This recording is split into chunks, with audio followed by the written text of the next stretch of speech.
पिता और पुत्र और पवित्र आत्मा के नाम पर आमीन।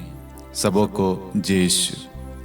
प्रभु यीशु क्रिस्त में प्यारे भाइयों और बहनों, आप सभी का हार्दिक स्वागत है नित्य प्रार्थना में। इस नित्य प्रार्थना से जुड़े हुए हर एक परिवारों के लिए, हर एक भाई बहनों के लिए हम ईश्वर को धन्यवाद देते हैं। मैं आप सभी के साथ में कुछ चीजें बांटना चाहता हूं। बीते हफ्ते मुझे उत्तराखंड में रिट्रीट देने का अवसर मिला। मैं वहां पर कोटद्वार बिजनौर डायसिस में रिट्रीट देने के लिए गया हुआ था। तो मैंने देखा बहुत सारे लोग हैं जो इस मिनिस्ट्री से जुड़े हुए हैं, वो प्रार्थनाओं में भाग लेते हैं। जब उन्होंने कहा कि ब्रदर, हम रोज वचन देखते हैं, वचन सुनते हैं, तो मुझे बहुत खुशी हुई कि कितनी दूर दूर, सिर्फ राजस्थान ही नहीं, राजस्थान के बाहर झारखंड, उड़ीसा, छत्तीसगढ़, यूपी, एमपी, अलग अलग भारत के राज्य और भारत के बाहर भी लोग इस मिनिस्ट्री से जुड़े हुए हैं और वह आत्मिक और आध्यात्मिक रूप से लाभ प्राप्त कर रहे हैं। उन्होंने कहा कि ब्रदर, आपके वचन सुनाने का तरीका बहुत अलग है। उन्होंने कहा कि आप जो वचन सुनाते हैं, वचन समझाते हैं, हमें स्पष्ट रूप से समझ में आता है। तो इसलिए मेरे प्यारे भाइयों और बहनों, मेरा आपको बताने का, कहने का तात्पर्य ये है कि मैं अपनी महिमा नहीं, बल्कि जिस व्यक्ति को, जिस बच्चे को वचन प्रार्थना करना नहीं आता था, उस बच्चे के द्वारा, उस व्यक्ति के द्वारा परमेश्वर अपनी महिमा कर रहा है। ये कैसे संभव हुआ? ये मेरे जैसे मनुष्य के लिए असंभव था, लेकिन परमेश्वर के लिए संभव है। Hallelujah, hallelujah. इसलिए मेरे प्यारे भाइयों और बहनों, जब हम प्रार्थना करते हैं, वचन पढ़ते हैं, वचन की घोषणा करते हैं, तो हमें लगता हम कर रहे हैं। नहीं, हमें उस वक्त अपने मन पर, अपने बुद्धि, अपने सोच विचारों पर, सब पर अधिकार हमें प्रभु को देना है। तब क्या होगा? तब हम नहीं, प्रभु का सामर्थ्य, प्रभु का रूह वहां पर कार्य करेगा। Hallelujah, hallelujah.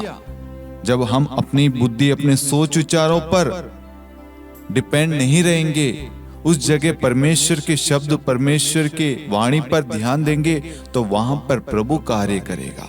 और जब प्रभु कार्य करता है तो प्रभु आशीषों की वर्षा करता है। Hallelujah, hallelujah.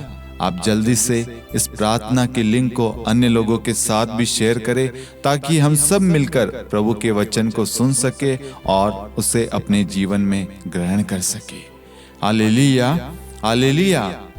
प्रभु यीशु क्रिस्त में प्यारे भाइयों और बहनों, प्रभु ने हमें 10 आज्ञाएं दी है और हम उन आज्ञाओं का पालन भी करते हैं और उल्लंघन भी करते हैं।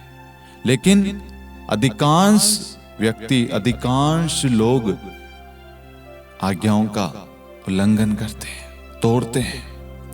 आज ऐसे ही एक दृष्टांत बाइबल से हम पढ़ेंगे, जिनके पास में सब कुछ था, सारी आशीषें, ईश्वर उनसे बात करता था, ईश्वर की उपस्थिति थी, सारी चीजें उनके जीवन में थी, अच्छा परिवार, खुश, आनंद, प्रेम था, कोई वहां पर कमी नहीं थी।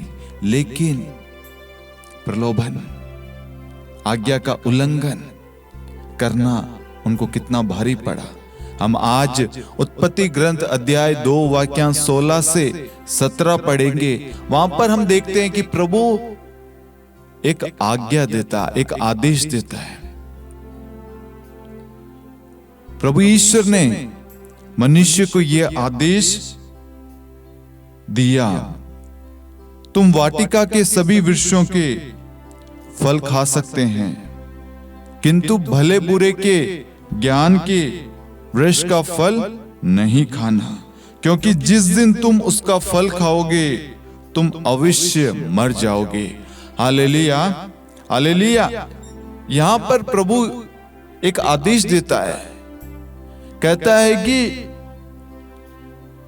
तुम वाटिका के सभी वृक्ष के फल खा सकते हो, लेकिन तुम भले और बुरे ज्ञान के वृक्ष का फल नहीं खाना। अगर तुम खाओगे तो तुम मर जाओगे। Hallelujah, hallelujah. आगे हम देखते हैं अध्याय 3 में वाक्यांश 3 से, वाटिका के बीचों बीच वाले वृक्ष के फलों के विषय में ईश्वर ने ये कहा, तुम उन्हें नहीं खाना, उनका स्पर्श तक नहीं करना, नहीं तो मर जाओगे। Hallelujah, hallelujah. आज ईश्वर अपने वचन के द्वारा हमें कुछ कहना चाहता है। ईश्वर ने आपसे भी कुछ ना कुछ कहा था कि बेटा और बेटी, तुम ये काम मत करना, तुम इसे मत छूना, इस चीज को अवसर मत देना, इसके पीछे मत जाना। लेकिन क्या हम ईश्वर की बात पर ध्यान देते हैं? ईश्वर के आदेश का पालन करते हैं? सोचिए, क्योंकि वचन आगे कहता है, सांप ने स्त्री से कहा, नहीं, तुम नहीं मरोगी। प्रभु ने कहा, यदि तुम इसको स्पर्श करोगी, इसको छुओगे तो अवश्य मर जाओगे। अब प्रभु ने तो कहा, लेकिन कोई दूसरा व्यक्ति, वो शैतान जो हमें प्रभु से दूर करना चाहता है, वो आता है और कहता है, तुम नहीं मरोगी, ये चीज तुम्हारे लिए अच्छी है, ये चीज तुम्हारे लिए अच्छी है। सांप ने स्त्री से कहा, नहीं, तुम नहीं मरोगी।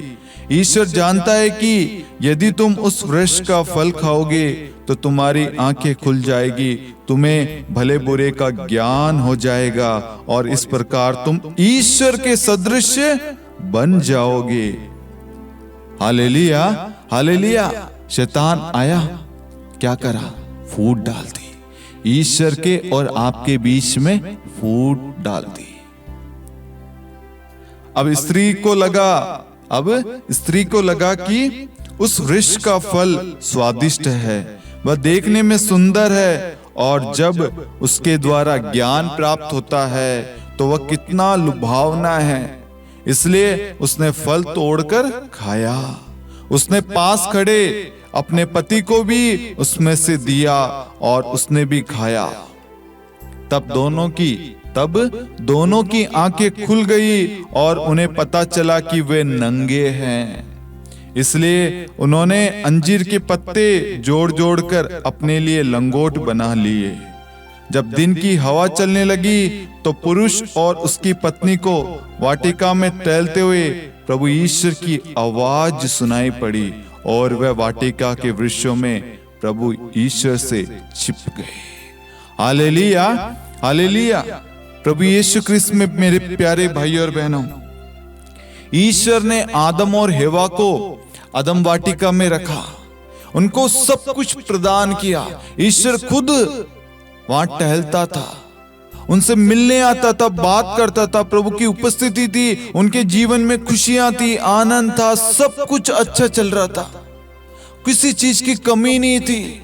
वह दोनों सकुशल थे, उनके बीच में प्रेम था और ईश्वर के साथ में उनका घनिष्ठ संबंध था। कोई नहीं था उनके संबंध को तोड़ सके, ऐसा रिश्ता था। लेकिन एक अन्य व्यक्ति के प्रवेश करने से, एक तीसरे व्यक्ति के प्रवेश करने से एक अच्छा सकुशल परिवार बर्बाद हो जाता है, एक अच्छा रिश्ता टूट जाता है, अच्छा खासा परिवार बिखर जाता है। क्या कारण है? कारण है शैतान का प्रवेश, प्रलोभन। हमें प्रभु कहता है एक दूसरे को क्षमा करो, और शैतान हमारे सामने ऐसी अवस्था उत्पन्न करता है कि हम एक दूसरे को क्षमा ना कर पाए। शैतान हमारे सामने ऐसी परिस्थिति उत्पन्न करता है कि हम एक दूसरे को स्वीकार ना करें। शैतान हमारे सामने ऐसी स्थिति खड़ी करता है कि हम दूसरों की सहायता ना करें, दूसरों की भलाई ना करें, दूसरों की मदद ना करें, दूसरों को प्रेम ना करें। यहां पर प्रभु ने कहा था, तुम सब कुछ कर सकते हो, सब कुछ खा सकते हो, लेकिन एक आज्ञा, एक आदेश दिया था कि तुम भले बुरे ज्ञान के वृक्ष का फल मत खाना। इसका मतलब है यदि वह उस वृक्ष का, उस पेड़ के फल को खाएंगे तो क्या होगा? वह अवश्य मर जाएंगे। ये मर जाएंगे का मतलब क्या है? वह ईश्वर से दूर हो जाएंगे। जो जीवन ईश्वर प्रदान करता है, जो आशीषें ईश्वर देता है, वह उन सब से वंचित हो जाएंगे। और यही हुआ। Hallelujah, hallelujah. सर्प आया, हेवा को बहलाया, फुसलाया, प्रलोभन दिया और कहा नहीं, कुछ नहीं होगा। यदि तुम इस पेड़ के फल को खाओगे, तुम्हारे जीवन में खुशहाली आएगी, आनंद आएगा, प्रेम आएगा, तुम्हारा परिवार खुश रहेगा, तुम्हारा गाड़ी होगा, बंगला होगा, तुम्हारी जमीन जायदाद, नौकर चाकर सब होंगे। लेकिन जब हम ईश्वर की ओर से दृष्टि हटा लेते हैं, अपनी बुद्धि, अपने सोच विचारों पर निर्भर होने लगते हैं, तो हम उस प्रलोभन में गिर जाते हैं। जो शैतान उसे प्रलोभन दे रहा है, वो सारी चीजें ईश्वर ने बिना कहे उन सबको दे रखी थी पहले से, लेकिन अब उनके अंदर तर्क वितर्क कमियां आ गई। क्यों? क्योंकि उनके अंदर आ गया कि मैं भी प्रभु के सदृश बन जाऊंगी या बन जाऊंगा। वह भूल गए। हम अक्सर भूल जाते हैं, ईश्वर ने हमें अपने प्रतिरूप बनाया, अपने सदृश बनाया। हम ईश्वर की रचना है। ईश्वर हमें प्रेम करता, बड़े प्रेम के साथ हमें रचा गया है, हमें बनाया गया है, हमें रंग रूप आकार दिया गया। हम ईश्वर के सदृश दिखते हैं, ईश्वर के सदृश बोलते हैं। ईश्वर ने वही सामर्थ्य, वही शक्ति, वही कृपाएं, वही बल, सब कुछ हमें, वही पवित्रता, सब कुछ हमें प्रदान की है, वही सारी आशीषें हमें प्रदान की है।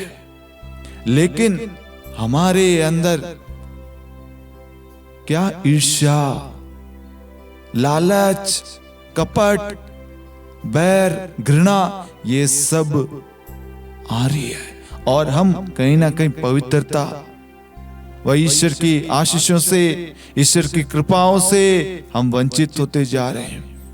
और हम क्या कर रहे हैं? वो ईश्वर जो हमें प्रेम करता है, हम उसके प्रेम से दूर हो रहे हैं। वह हमें दूर नहीं कर रहा, हम दूर हो रहे हैं। हम ईश्वर की जगह अन्य चीजों को दे रहे हैं। धन दौलत, अन्य कोई व्यक्ति, अन्य कोई चीज, वह पाप का कारण बन रही है।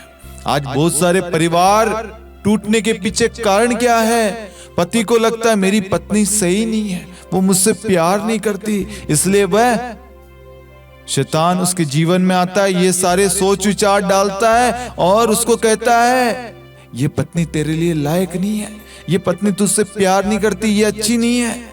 और वह कहती है तू अगर उसके पीछे जाएगा ना तो तेरा घर बन जाएगा, तेरी संतान होगी, तेरे पास में बंगला, गाड़ी, सब कुछ होगा।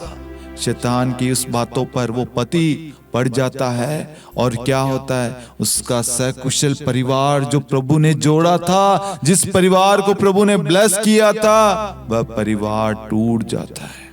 एक तीसरे व्यक्ति के आने से, तीसरे व्यक्ति को दखल देने से, तीसरे व्यक्ति की बातों को सुनने से, उस प्रलोभन में पड़ने से अच्छा खासा रिश्ता बिखर जाता, टूट जाता है।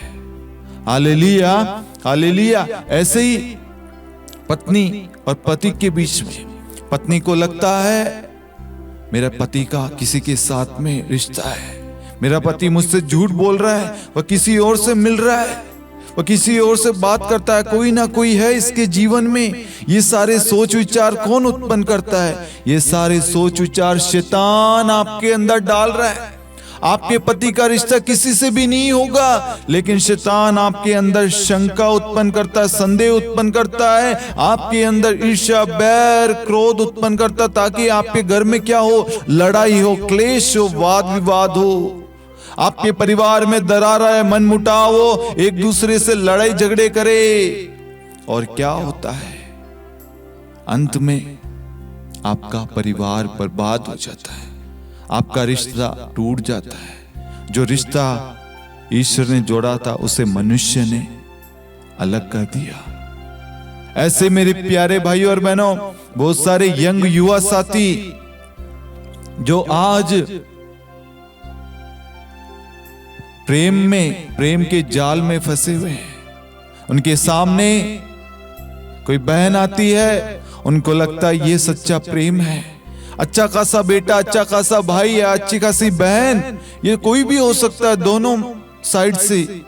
उनको लगता है ये लड़का मेरे लिए सही है, उनको लगता है ये लड़की मेरे लिए सही है, इसी को ईश्वर ने भेजा है, इसी को ईश्वर ने चुना है, मेरे लिए यही सही है। और क्या होता है, वह उस लड़के और लड़की की वजह से इतना खो जाता है कि वह प्रभु के प्रेम को, प्रभु की आज्ञाओं को तोड़ देता है, उल्लंघन कर देता है। मैं आपको स्पष्ट रूप से कहना चाहता हूं, प्रभु कोई भी चीज आपको प्रदान करता है, प्रदान करेगा। प्रभु आपको कोई भी चीज देता है, वह प्रभु के करीब लाने वाली चीज देगा, प्रभु जोड़ने वाली चीज देगा, आशीष देने वाली चीज देगा, आपके परिवार को एक करने वाली चीज देगा। यदि वह आपको नौकरी देगा तो वह नौकरी ऐसी देगा जिससे आप प्रार्थना कर सको, प्रार्थना के लिए समय निकाल सको, आपके परिवार को समय दे सको। ना कि ऐसी नौकरी जो प्रभु से दूर कर दे, ना कि ऐसा परिवार जो आपको प्रभु से दूर कर दे। ये प्रभु नहीं दे रहा। प्रभु हमेशा अपने समीप, अपने निकट, अपने करीब रखता है, अपनी उपस्थिति में रखता है, अपने अदन वाटिका में रखता है जिसे प्रभु ने बनाया। शैतान हमारे जीवन में आता है और वह हमें अदन वाटिका से, उस आशीष की जगह से, उस कृपा की जगह से, जहां सब कुछ प्रभु ने दिया, वहां से दूर कर देता है और हमें अदन वाटिका से निकाल दिया जाता है। आज ऐसे ही हम सब कहीं ना कहीं ईश्वर की आज्ञाओं का उल्लंघन कर रहे हैं, और साथ में खुद जो कर रहे हैं, साथ में हम दूसरों को भी उसका सहभागी बना रहे हैं। हमने देखा हेवा ने वो फल खाया और वह फल उसने अपने पति आदम को भी दिया। उसके बाद में क्या हुआ, उनको मालूम चला हम नंगे हैं। वह वहां पर क्या कर रहे थे, पत्तों से अपने आप को ढकने की कोशिश कर रहे थे और छिप गए। वहां पर प्रभु टहलता हुआ आवाज दे रहा है, आदम आदम, हेवा हेवा, कहां हो तुम। वह प्रभु की आवाज भी सुनने के लिए तैयार नहीं है। इसलिए प्रभु का वचन कहता, मेरी भेड़े मेरी आवाज पहचानती है, लेकिन तुम मेरी भेड़ नहीं हो, क्योंकि तुम मेरी आवाज नहीं पहचानते।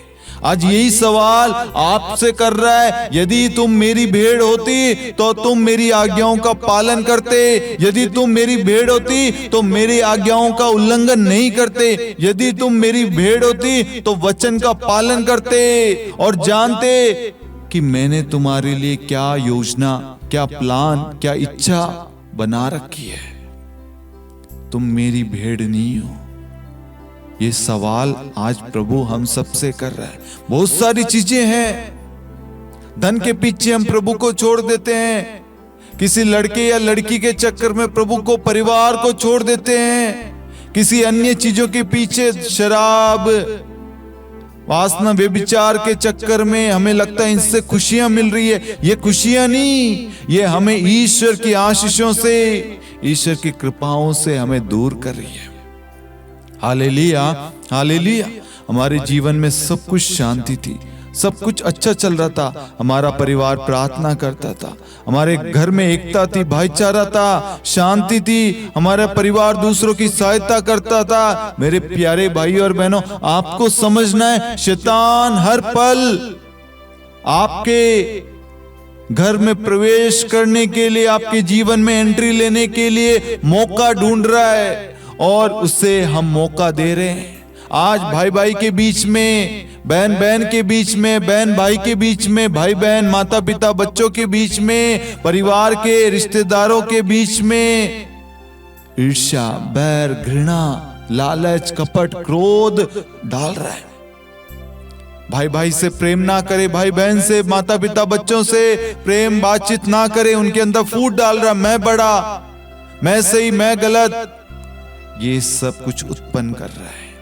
इसलिए मेरे प्यारे भाई और बहनों, ईश्वर आज हम सबको एक अवसर देता है। जो भी चीज आपके जीवन में पाप का कारण बन रही है, जो भी चीज आपको ईश्वर से दूर कर रही है, ईश्वर की अदन वाटिका से, जो वाटिका प्रभु ने हम सब के लिए बना रखी है, वहां से दूर करने वाली जो भी चीजें हैं, कोई भी व्यक्ति हो, कोई प्रेम हो, कोई धन हो, कोई नौकरी हो, कोई भी चीज जो आपको वहां से प्रभु से दूर कर रही है, उन सबको इसी वक्त यीशु मसीह के नाम से हटाएं और प्रभु के पास में लौट आए।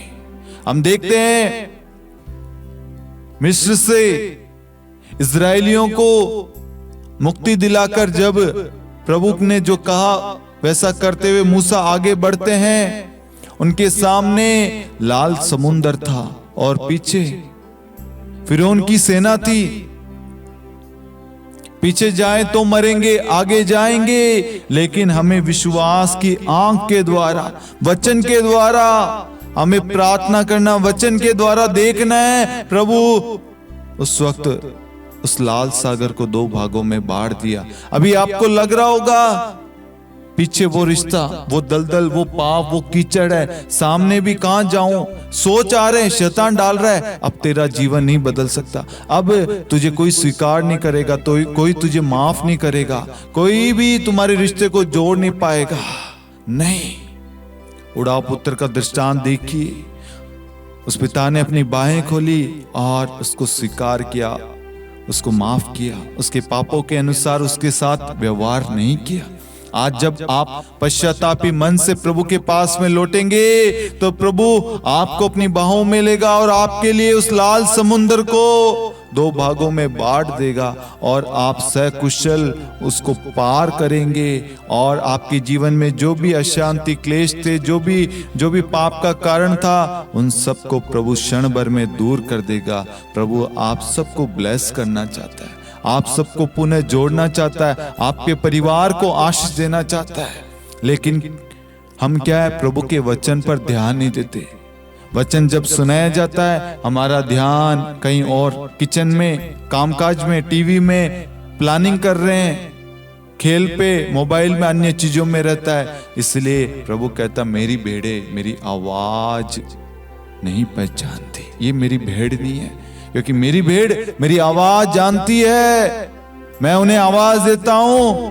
हमने देखा है उत्पत्ति ग्रंथ के अंदर प्रभु आदम और हवा से बात करता था, लेकिन पाप के प्रवेश से, शैतान की एंट्री से, पाप को मौका देने से क्या हुआ, प्रभु की उपस्थिति से दूर हो गए, प्रभु की आवाज से वंचित हो गए। इसलिए मेरे प्यारे भाई और बहनों, ईश्वर आज हमें एक सुंदर अवसर देता है कि बेटा और बेटी तुम सब मेरे पास लौट आओ।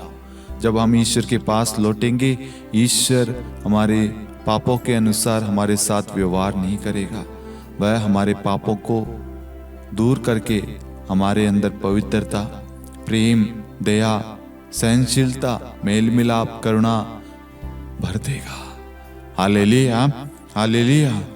साथ में ही मेरे प्यारे भाई और बहनों, आप इस प्रार्थना के लिंक को अन्य लोगों के साथ भी शेयर करें और इस नित्य प्रार्थना के बारे में आप अन्य लोगों को भी बताएं। हर शनिवार शाम 7 बजे शांति का राजा चैनल पर प्रसारित होती है और रोज सुबह 6 बजे शांति का राजा युवा संगम यूट्यूब चैनल पर रोज सुबह रोजरी आती है और शांति का राजा चैनल पर दोपहर 3 बजे करुणा माला विनती, शाम को 6 बजे रोजरी और रोज सुबह 4 बजे आज का वचन आता है। आप हमारे व्हाट्सएप ग्रुप से डायरेक्ट जुड़ सकते हैं, उसका डिस्क्रिप्शन में लिंक दिया गया है, ताकि आपके पास में हर एक अपडेट, हर एक वीडियो का लिंक, पोस्टर आपको प्राप्त हो।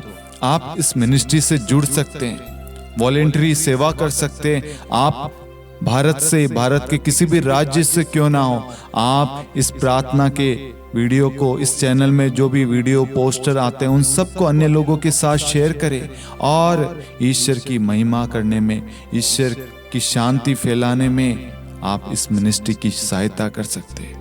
आप मध्यस्थ प्रार्थना ग्रुप में जुड़ सकते हैं। आप अपनी प्रार्थनाओं को कमेंट में, लाइव चैट में भेज सकते हैं। आपके लिए निरंतर हम प्रार्थना करते हैं, करते रहेंगे। प्रभु की आशीष, प्रभु की कृपा, प्रभु का पवित्र बड़ा हाथ, चंगाई बड़ा हाथ आपके ऊपर, आपके परिवार पर, आपके संतान पर, आपके कामकाज पर सदा सर्वदा बना रहता है। बस आपको प्रभु की आज्ञाओं का पालन करना है। प्रभु की आज्ञा का पालन करने से हमारे जीवन में बरकत आती है, ब्लेसिंग आती है, कृपाएं आती है, आशीष की वर्षा होती है पूरे वर्ष में। प्रभु आप सभी को आशीष प्रदान करे। पिता और पुत्र और पवित्र आत्मा के नाम पर आमीन। सबों को जय यीशु।